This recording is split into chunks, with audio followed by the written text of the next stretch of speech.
कौन बताएगा? आर्टिकल 18 किससे संबंधित था? समानता के अधिकार से। बेटा 18 में और क्या था? 14 से 18 पूरा ही समानता है। उपाधियां उपाधियां उपाधियों का अंत, बढ़िया बात है। और अस्पष्टता का उल्लेख कौन से में था? क्या अस्पष्टता का उल्लेख कौन से में था? आर्टिकल 17 में। 17 में था। बहुत बढ़िया बात, बहुत बढ़िया। धर्म, जाति, लिंग, वर्ण, संप्रदाय के आधार पर भेदभाव नहीं होगा, कौन से आर्टिकल में? आर्टिकल 15 में। 15 में। बहुत बढ़िया बात, ठीक है। अब देखो 21 तक पढ़ लिया तुमने। और जीवन और देह की स्वतंत्रता की बात की थी, कौन से आर्टिकल में था? 21 में। बहुत बढ़िया बात। आपातकाल कब लगाया गया? 25 जून 1975 में। ठीक है, 75। बढ़िया बात। माइक ऑफ कर दीजिए आप। ठीक है। अब देखो कल हमने पढ़े थे शोषण के विरुद्ध अधिकार। क्या पढ़े थे? शोषण के विरुद्ध अधिकार। और उसमें किसके अधिकार थे? किसी अपराधी के अधिकार थे। माइक बंद नहीं हुआ है।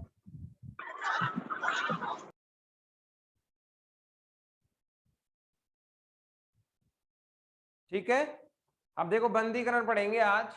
बंदीकरण में आर्टिकल 22 में है, किसी भी व्यक्ति, मेरे साथ लिखते जाएं आप, किसी भी व्यक्ति को बंदी, किसी भी व्यक्ति को बंदी क्यों बनाया गया है?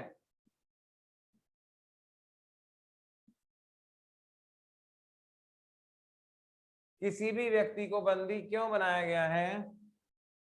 कारण जानने का अधिकार है।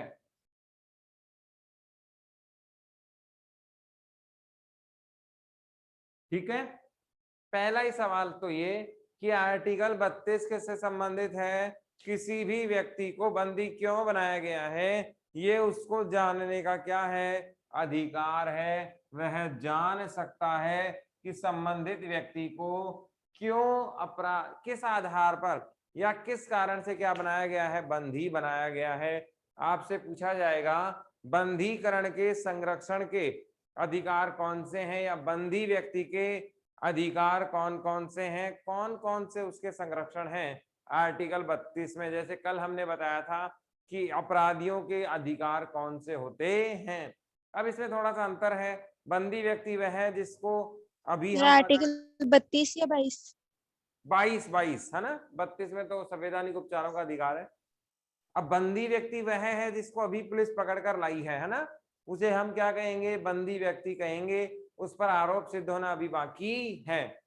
किसी भी व्यक्ति को बंदी क्यों बनाया गया है? कारण जानने का अधिकार है। फिल्में कौन नहीं देखता भाई? फिल्में सब देखते हो? Yes sir. बढ़िया बात है, बढ़िया बात है। फिल्मों में आपने देखा होगा पुलिस पकड़ने आती है ना, पुलिस पकड़ते आते ही सबसे पहले क्या मांगते हैं? वारंट दिखाओ, है ना। वारंट की बात करता है वारंट। वो कहता है आपके पास क्या सबूत है, क्या कागज है? और पुलिस वाला क्या निकाल के देता है? कागज निकाल के देता है। समझ में आ रही है बात? तो उस व्यक्ति को क्या कर लिया जाता है? गिरफ्तार कर लिया जाता है। ऐसा ही कहता है ना कि पुलिस वाले को कहा जाता है वारंट है क्या तुम्हारे पास, तुम मुझे कैसे गिरफ्तार कर सकते हो? ऐसे बातें फिल्मों में अच्छी लगती हैं, ठीक है ना। ऐसे बहुत से कानून हैं जिनमें बिना वारंट के भी क्या किया जा सकता है? गिरफ्तार किया जा सकता है। तो वास्तविक दुनिया अलग चीज है, फिल्मी दुनिया क्या है? अलग चीज है।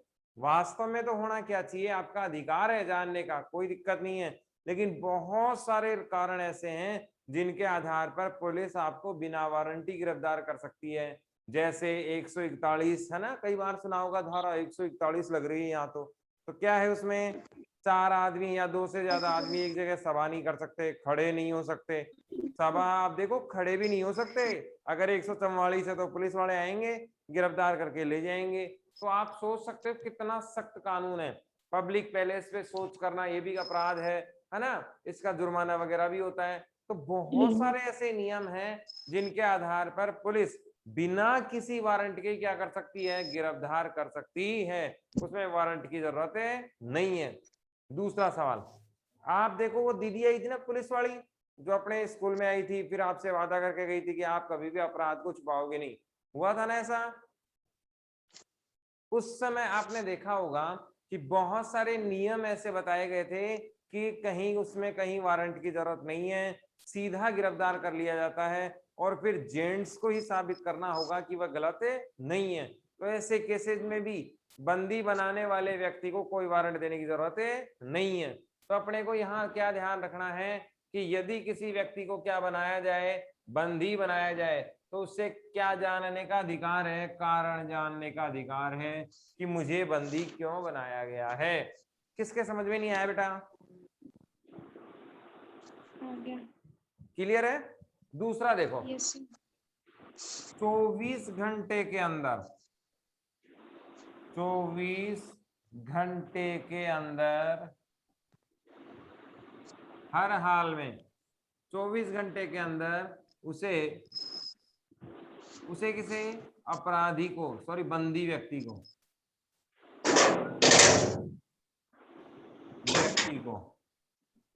ये माइक कौन है?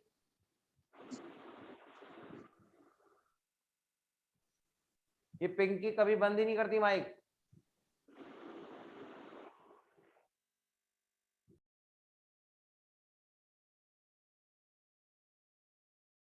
चौबीस घंटे के अंदर उसे बंदी व्यक्ति को,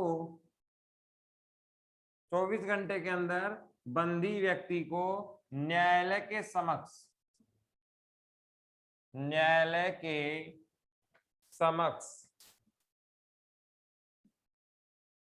क्या किया जाएगा, पेश किया जाएगा,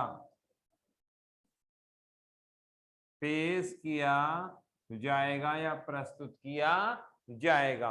अब ये भी आपको ध्यान में रखना है कि अगर किसी को पुलिस पकड़ लेती है और मामला कितने घंटे में, 24 घंटे के अंदर, विद इन 24 आवर्स, कहाँ ले जाना पड़ेगा उसे, न्यायालय के सामने ले जाना ही पड़ेगा। ये नियम है ना, ये आपका क्या है, अधिकार है कि बंदी व्यक्ति को न्यायालय के सामने ले जाना पड़ेगा कि क्या सही में उसे गिरफ्तार किया है या नहीं। बहुत सारी फिल्मों में आपने देखा होगा, है ना। मैं फिल्मों के उदाहरण इसलिए देता हूं ताकि आप बहुत आसानी से समझ सके, है ना। अपना फिल्मों से क्या मतलब, फिल्म का उदाहरण हम लोग फिल्में देखते हैं, इसलिए हमें आसानी से समझ में आ जाता है। पुलिस ने किसी व्यक्ति को क्या बना लिया है, बंदी बना लिया है, वो वैध है या अवैध, ये तय कौन करेगी, ये तय करेगी न्यायालय, पुलिस नहीं कर सकती। पुलिस तो जोर जबरदस्ती किसी को गिरफ्तार कर सकती है, बंदी बनाकर किसी भी नियम के तहत या बिना नियमी जबरदस्ती कोई बयान दिला सकती है। और आपको ध्यान होना चाहिए, पुलिस की कस्टडी में, पुलिस की गिरफ्त में या पुलिस के थाने में दिया हुआ बयान न्यायालय में मान्य नहीं है। आप न्यायाधीश महोदय के सामने जो कहेंगे वही मान्य होगा। इसका मतलब पुलिस का काम था बंदी व्यक्ति को गिरफ्तार करना और किसके सामने ले जाना, न्यायालय में न्यायाधीश के सामने ले जाना। फिर न्यायाधीश महोदय तय करेंगे कि ये मामला सही है या गलत, कि बंदी बनाए गए व्यक्ति को आगे बंदी जारी रखनी है या उसे छोड़ देना है। ये कौन तय करेंगे, माननीय न्यायाधीश तय करेंगे। तीसरा बिंदु देखो, बंदी बनाए गए व्यक्ति को, बंदी बनाए गए व्यक्ति को अपने लिए वकील या न्यायिक सलाहकार,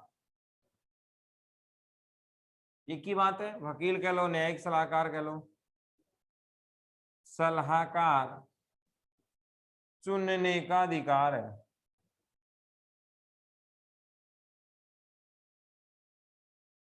ठीक है, देखो इसमें क्या होता है, बहुत सारी फिल्मों में आपने देखा होगा कि जज साहब क्या कहते हैं कि आप अपना मुकदमा खुद लड़ने वाले हो या कोई वकील है, दोनों केस हो सकते हैं।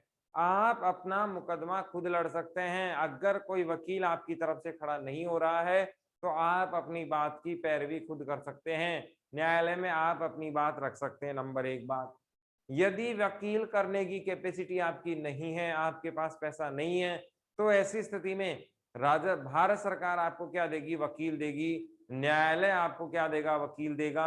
यानी कि आपको पैरवी करने के लिए कौन मिलेगा? वकील मिलेगा। तो बंदी व्यक्ति को अपना वकील चुनने का अधिकार है कि वह न्यायालय के समक्ष अपने किसी न्यायिक प्रतिनिधियों को भेजे और जज साहब के सामने वो वकील उसका पक्ष रखे। तो बंदी बनाए गए व्यक्ति को अपने लिए वकील या न्यायिक सलाहकार चुनने का भी क्या होता है? हक होता है, और वह इससे न्याय प्राप्त कर सकता है। सवाल लिखो, बंदीकरण से संरक्षण के अधिकारों को लिखें। बंदीकरण से संरक्षण के अधिकारों को लिखें।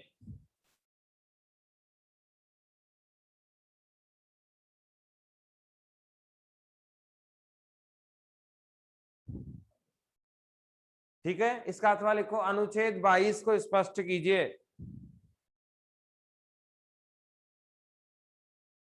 अनुच्छेद 22 को स्पष्ट कीजिए।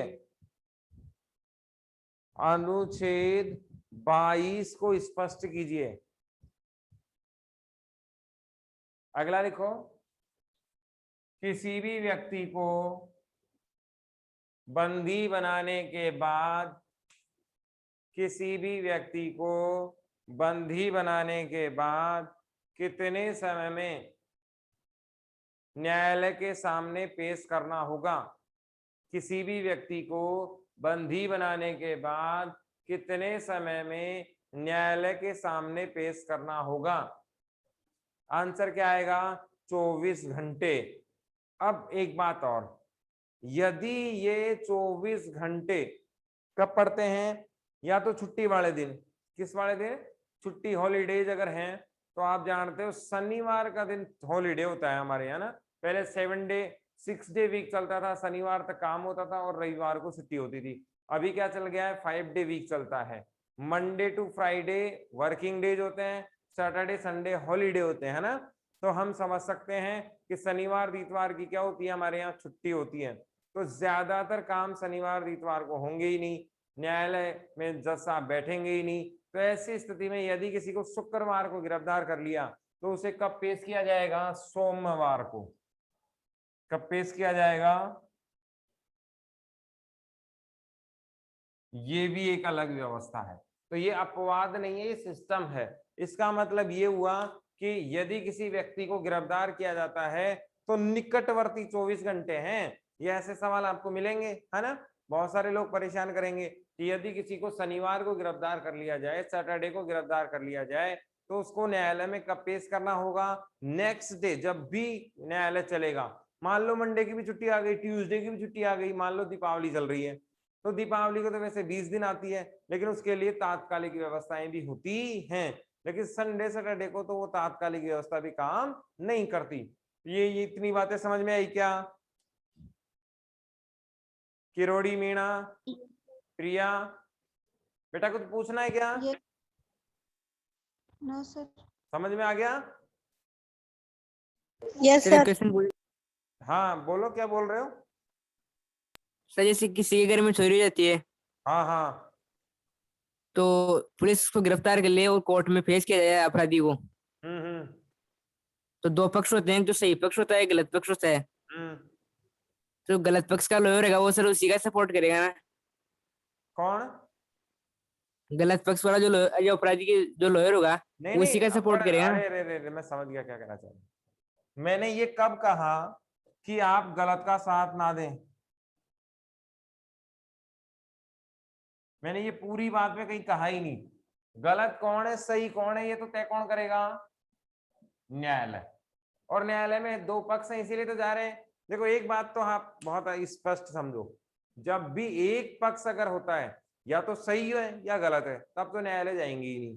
क्योंकि अगर गलत अकेला है तब भी वो एक्सेप्टेबल है, और अगर सही अकेला है तब भी किसी को दिक्कत नहीं।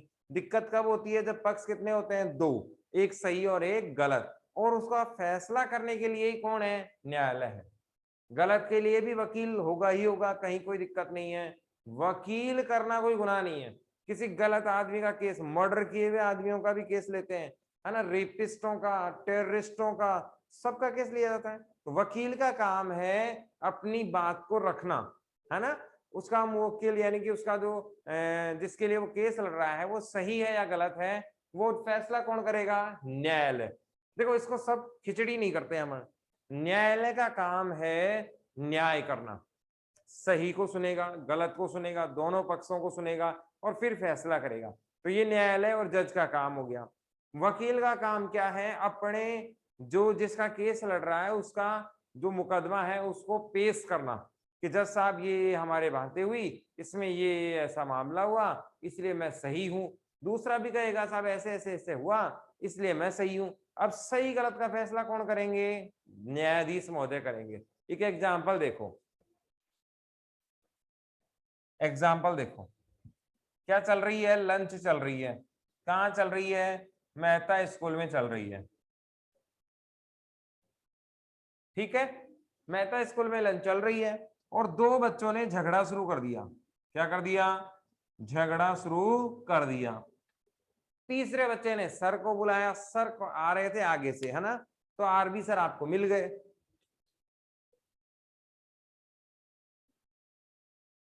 ठीक है, इतनी बात समझ में आई? आरबी सर आपको सामने से मिल गए, आरबी सर क्लास में गए और उन बच्चों को पनिश कर दिया और मामला कहाँ हो गया? खत्म हो गया। अब आप देखो यहाँ जज तो कौन है? सर, ठीक है।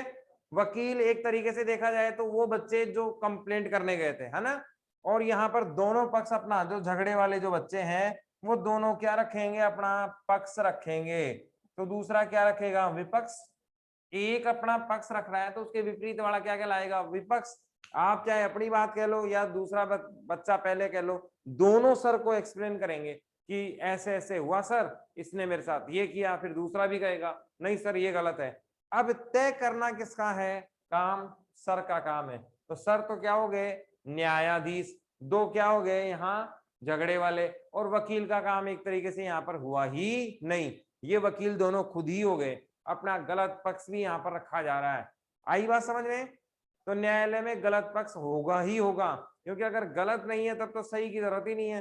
फिर सही न्यायालय क्यों जाएगा? गलत उसे परेशान कर रहा है, इसीलिए वो न्यायालय जा रहा है कि मुझे न्याय मिले। कई बार आपने देखा होगा सही आदमी जीत जाता है, सही आदमी हार जाता है और गलत आदमी जीत जाता है। ऐसा आपने क्लास में भी देखा होगा कि जिस बच्चे ने गलती नहीं की वो भी पिट जाता है और जो गलती करने वाला है वो बच जाता है। कारण क्या है? कि न्यायाधीश महोदय के सामने जो पेश किया गया है वो क्या है, वो देखना होता है। फिर एक एग्जांपल देखो, उससे और समझ में आ जाएगा आपके। दो बच्चे खेल रहे हैं, एक बच्चा बड़ा खतरनाक है, उस बच्चे ने क्या किया जो खतरनाक वाला है? एक खतरनाक और एक साधारण। खतरनाक वाले बच्चे ने क्या किया? साधारण वाले की क्या कर दी? पिटाई कर दी, ठीक है। और पिटाई करने के बाद बढ़िया शांति से बैठ गया। लेकिन जैसे ही मां को इसने देखा, किसने? खतरनाक वाले ने रोना शुरू कर दिया। रो कौन रहा है? खतरनाक वाला। पिटाई किसने की? खतरनाक वाले ने की। गलती किसकी थी? खतरनाक वाले की थी। लेकिन मां ने जब देखा कि रो कौन रहा है? खतरनाक वाला, तो अब पिटाई किसकी होगी? साधारण वाले की होगी। आ रहा है बेटा समझ में? Yes sir. समझ में आया? तो गलत कौन था? खतरनाक। और पिटाई किसकी हुई? साधारण वाले की। तो कई बार ऐसे केसेस भी आ जाते हैं। अब ये तय करना, यहाँ पर जज कौन थी? माँ थी। समझ में आ रहा है बात? तो हमें इसमें नहीं जाना कि क्या सही है क्या गलत है, हमें तो बस तीन ही बातें याद रखनी है। पहली बात क्या? किसी भी व्यक्ति को बंदी बनाया जाएगा तो वो जानने का हक रखता है कि मुझे क्यों पकड़ के लाए हो, कारण बताओ भाई। एक बात। दूसरी बात, यदि किसी व्यक्ति को पकड़ कर लाया जा रहा है तो 24 घंटे में न्यायाधीश महोदय के सामने ले जाना पड़ेगा, कंपल्सरी है। एक्स्ट्रा मैंने बता दिया, सोमवार वगैरह शनिवार वगैरह को आ गए तो सोमवार तक मामला जाएगा। बंदी बनाए गए व्यक्ति को अपने लिए वकील चुनने का क्या है? अधिकार है। उसे जबरदस्ती ऐसी सजा नहीं सुनाई जा सकती। उससे पूछा जाएगा आपके लिए कोई वकील है या खुद लड़ोगे या हम आपको वकील दे दें। तीनों ऑप्शन में से वो कोई भी चुन सकता है। बाकी ये सब चीजें अपने काम की नहीं है, अपने को समझ में आना चाहिए, बस इतनी से काम की है। अब यहाँ पर हाँ जी सर अगर एक ही पक्ष हो तो वो अपने आप को सही साबित कैसे करेगा?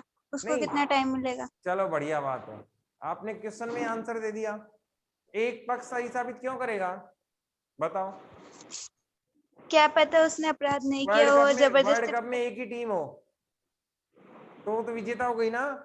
मॉनिटर का चुनाव हो रहा है क्लास में, ठीक है ना, और मॉनिटर के सामने कोई खड़ा ही नहीं हुआ। राम नाम का व्यक्ति था जो क्लास में खड़ा हुआ कि मैं मॉनिटर का चुनाव लड़ना चाहता हूँ, और उसके सामने कोई खड़ा ही नहीं हुआ।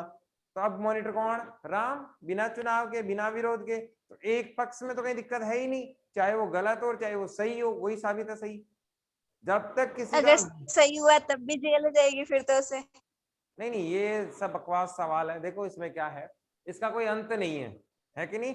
ऐसे तो आप कितने भी करते रहो, वो क्या है, आत्मग्लानि का मामला है। जैसे मान लो मैंने अपराध कर दिया भयंकर वाला, है ना, अब मैं उसे सही साबित करूं कि मैंने ऐसा नहीं किया, तो वो क्या होता है, सामाजिक दृष्टिकोण हो जाता है, न्याय नहीं है वो।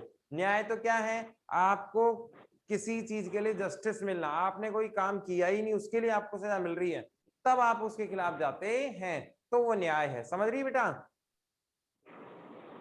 Yes sir. ऐसे तो अपन चाहे कितना भी इस मामले को, ये है ना, देखो फिलोसॉफी के जो मुद्दे हैं ना, उनका बहस का कोई मुकाबला नहीं है। जैसे मैं आपसे कहूं कि बहुत सारी बच्चियां देखो व्रत करती होंगी, है ना, अभी आप छोटे बच्चे हैं, थोड़े बड़े हो जाएंगे तो व्रत करेंगे, करेंगे ना। अब ऐसे में बहुत सारे लोग कहते हैं भाई भगवान है, लेकिन मैं नहीं मानता। फॉर एग्जाम्पल मैं भगवान को नहीं मानता, तो क्या आप साबित कर सकते हो कि भगवान है? इस जन्म में तो नहीं कर सकते, कर सकते हो क्या? और इस बहस का कोई अंत भी नहीं हो सकता। आप चाहे कितने ही एविडेंस दे दो, लेकिन अगर मैं मानने को तैयार नहीं हूं तो नहीं मानूंगा। तो इन बहसों का कोई उद्देश्य नहीं है, सार्थकपूर्ण तर्कपूर्ण मामला नहीं है, आस्था का सब्जेक्ट है। ऐसे ही आप जो कह रहे हो कि कोई गलत है उसे कितना टाइम लग जाएगा, वो आस्था का सब्जेक्ट है, नैतिकता का सब्जेक्ट है। जैसे मान लो ये एक मार्कर है, ठीक है ना, ये एक मार्कर है, ये मार्कर था और ज्योति के बैग पे ये रखा हुआ था। मैं चुपचाप गया और अपनी जेब में डाल के ले आया, क्या हुई, चोरी हो गई।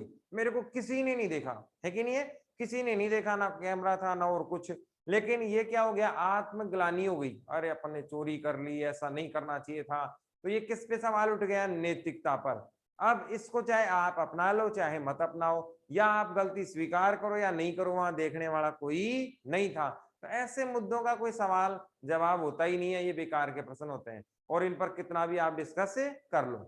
यहां से कोई सवाल है बेटा? No sir. क्लियर है? Yes sir. सारे के सारे वकील हैं क्लास में, है ना, खतरनाक दिमाग वाले। चलो यस निवारक, सर। निवारक नजरबंदी का नाम सुना है क्या? No sir. नहीं नहीं सुना? सर, क्या होती है? अभी के अभी याद कर लो मेरे साथ, है ना, काम आएगा, बहुत काम की चीज है। निवारक नजरबंदी,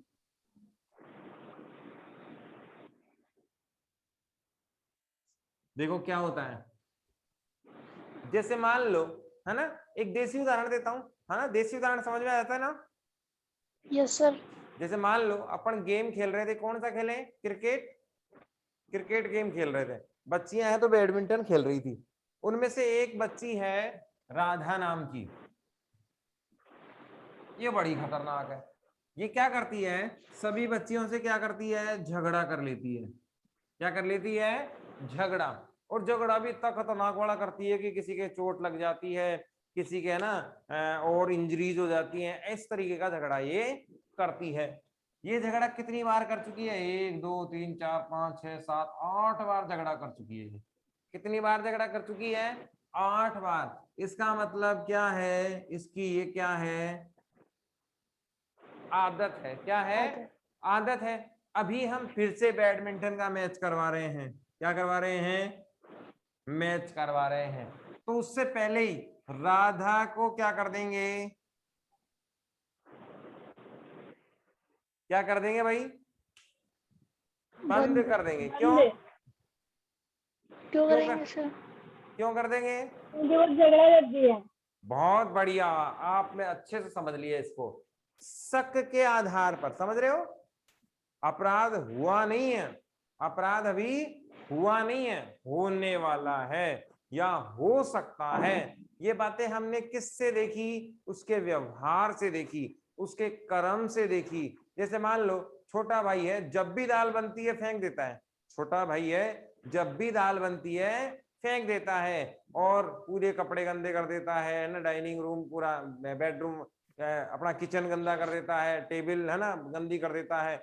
आज भी दाल बनी है तो आप क्या करोगे? सबसे पहले तो हट जाओगे दूर, यही करोगे ना, क्योंकि चाहे आज फेंके ही नहीं, लेकिन आपकी उसकी आदत में है कि वो जब भी दाल बनेगी तो वो फेंक देता है। यहां भी यही हुआ। राधा हमेशा क्या करती है? झगड़ा कब करती है? जब मैच होता है। आ रहा है बेटा समझ में? तो ये उसकी क्या है? आदत है। और आदत के आधार पर हमने देखा कि आज मैच है तो राधा को पहले ही क्या कर दो? बंद कर दो। अब ये तो हुआ अपना देसी एग्जाम्पल। अब देखो नियम क्या कहता है। ये नियम क्या कहता है कि जब राष्ट्र को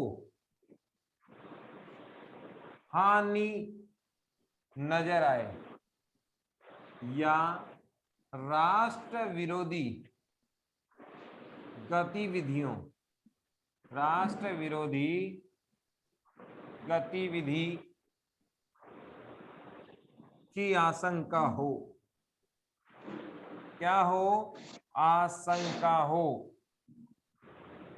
तो ऐसे में संबंधित व्यक्ति को,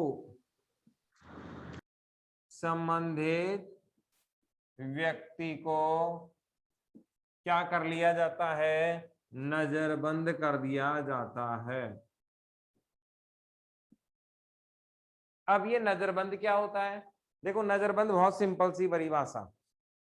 जब किसी व्यक्ति को नजरबंद किया जाता है तो उसे ऐसी जेल में रखा जाता है जिसका पता किसी को नहीं होता।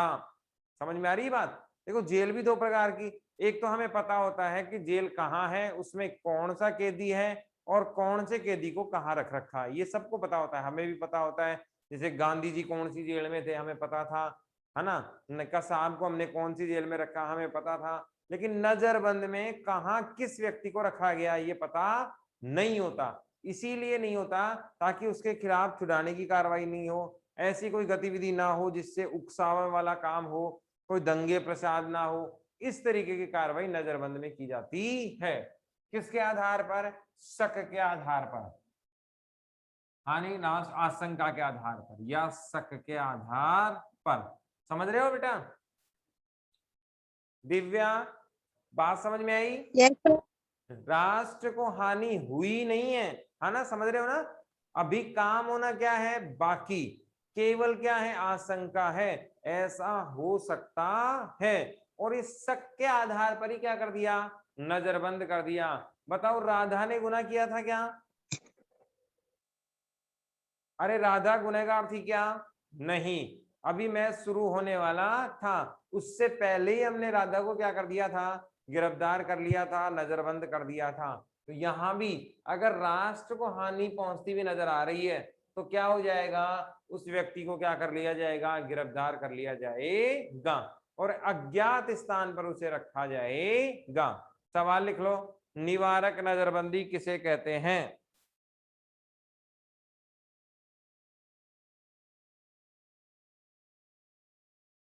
निवारक नजरबंदी सर, किसे? हाँ बेटा बोलो। निवारक अर्थ क्या होता है? निवारक अर्थ है। Sort out, sort out. देखो इस बच्चे ने जब पूछ ही लिया तो और देख लो, इसमें और जोड़ देते हैं। 3 माह से अधिक किसी भी व्यक्ति को नजरबंद नहीं किया जा सकता। ठीक है, ये अपराध को रोकने की प्रक्रिया है,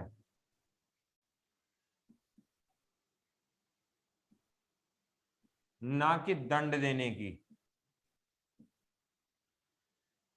अब देखो और समझ में आ जाएगा। मैं इसको छोटा सा कराने वाला था, आपने और बढ़ा दिया इसको। देखो बेटा, 3 महीने से ज्यादा नजरबंद नहीं हो सकता। एक बात, अगर 3 महीने से ज्यादा नजरबंद किसी को करना है तो न्यायालय की परमिशन लेनी ही पड़ेगी, उसके अलावा कोई इलाज नहीं है। देखो न्यायालय क्या काम करता है, दंड देने का करता है कि नहीं करता। पुलिस कितने घंटे में लेके जाएगी, 24 घंटे में, और फिर क्या दे देगा न्यायालय, उसे दंड दे देगा यदि दोषी है तो, नहीं है तो छोड़ देगा। अपराध को रोकने की प्रक्रिया है क्या, निवारक। निवारक का अर्थ आप ऐसे मत देखो, अपने यहां एक शब्द है ब्लैक डॉग, क्या कहोगे इसको, क्या कहोगे भाई इसको? ब्लैक आगे डॉग। डॉग, BLACK,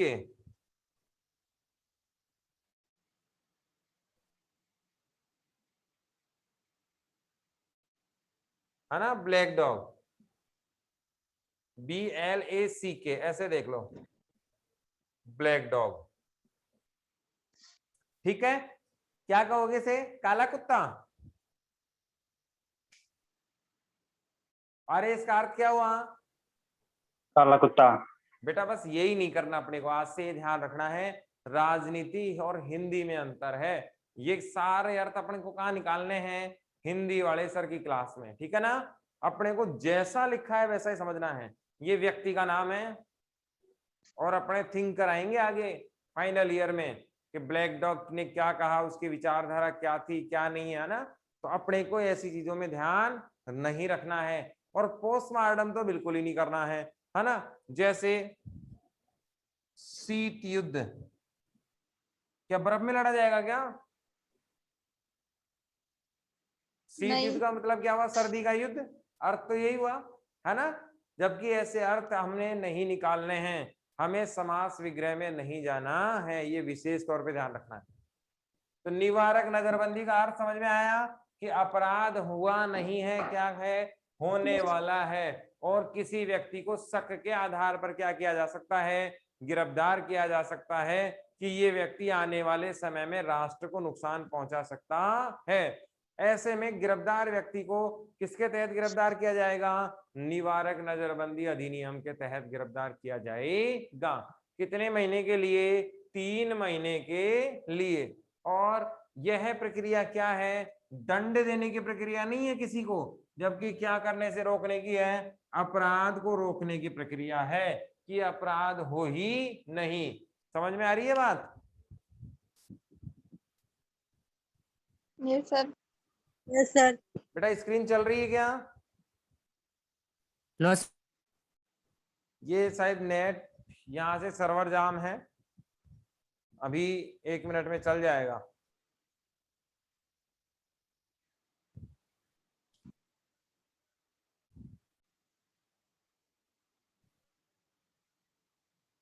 तो अपनी 1 ही मिनट बच रही है, कल पढ़ेंगे शोषण के विरुद्ध अधिकार, ठीक है बेटा? Yes sir, thank you sir. Thank you sir. Thank you sir. Thank you, thank you. इसको याद करना आज, है ना, और कल में सर। रीड। और आपको पता होना चाहिए निवारक नजरबंदी का मतलब क्या होता है स्पष्ट रूप से, है ना। अब आपको सवालों पे गौर करना है, अपना काम वकील बनना नहीं है, अपना काम है एग्जाम में टॉप करना। और वो कैसे आओगे, समझकर। वकील बनने के लिए तो अलग से LLB की क्लासेस चलेंगी, है ना।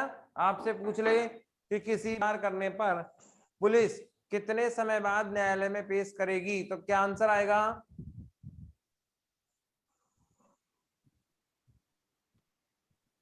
अगले वर्किंग कितना आएगा? अगले वर्किंग डे को करेगी जब भी। हाँ 24 घंटे आंसर आएगा बेटा, है ना। वो तो मैंने आपको समझाने के लिए कहा है, केवल 24 घंटे।